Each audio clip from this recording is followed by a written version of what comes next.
don't know if you know this or not, but there was a January 6th rally in Washington this weekend. I got to be honest with you. I didn't know this thing was happening until on Thursday or Friday.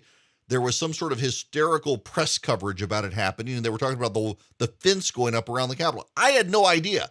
I know people who went to Washington for the rally on January 6th, and not a single one of them was interested or knew anything about this rally this weekend, but the press knew all about it and gave it maximum exposure. The whole thing was dumb. It really genuinely was a dumb thing.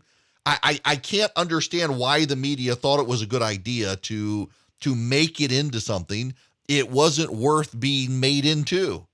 It wasn't a big deal. And less than 100 people ultimately showed up for it. In fact, there were as many, if not more, reporters there than there were actual people coming to the rally.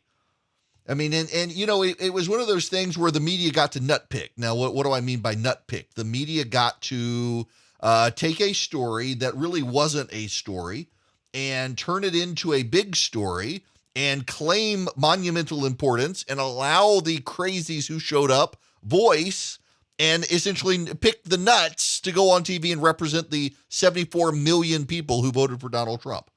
And there were less than 100 people there. There were more federal agents there. In fact, I'm not making this up. This really happened. A guy was detained by the police for carrying a gun. Turned out he was an undercover agent. Brian Stelter on CNN had this tweet. Even though it was a dud, small crowd at Capitol protest is still the lead story on Sunday's Washington Post front page. Why? Because, as the story lead says, it was the most anticipated visit by right-wing activists to the nation's capital since a mob stormed the U.S. Capitol on January 6th. It was the most anticipated visit by right-wing activists for whom exactly? Who was anticipating? Clearly, no one on the right was anticipating it. Clearly, no one on the left or on the right really cared.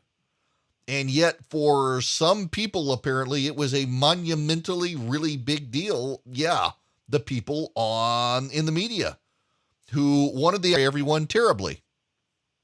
That's what was going on here. That's it.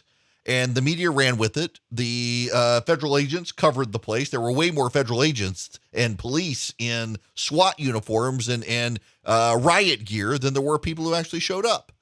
It got disproportionate coverage on CNN. MSNBC covered it. CNN covered it. The national media covered it. And then they attacked Fox News for not covering it, where Fox was covering the Gabby Petito story.